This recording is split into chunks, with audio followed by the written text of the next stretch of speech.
2026-এর IPL যেন কেকেআরের কপালে শনির দশা। ভারতীয় বোর্ডের সিদ্ধান্তে মোস্তাফিজুর রহমানকে রাখা হয়নি মাথিসা পাথিরানা চোটে, আর হর্ষিত রানাও ছিটকে গেছেন চোটের কারণে। ফলে একসময় শক্তিশালী মনে হওয়া পেস আক্রমণ এখন অনেকটাই ফিকে। একসঙ্গে 3 পেসারকে না পাওয়ায় দলটির বোলিং আক্রমণ এখন অনেকটাই দুর্বল, এমনটাই মনে করছেন রবিচন্দ্রন অশ্বিন।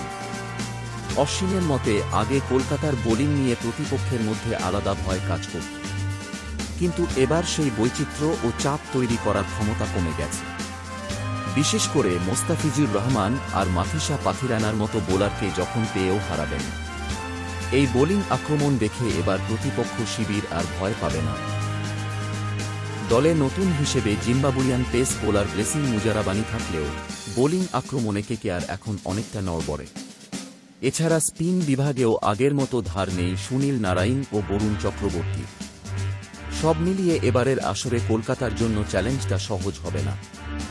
28 মার্চ থেকে আইপিএল শুরু হলেও কেকেআর 29 মার্চ মুম্বাই ইন্ডিয়ান্সের বিপক্ষে ম্যাচ দিয়েই শুরু হবে তাদের মিশন।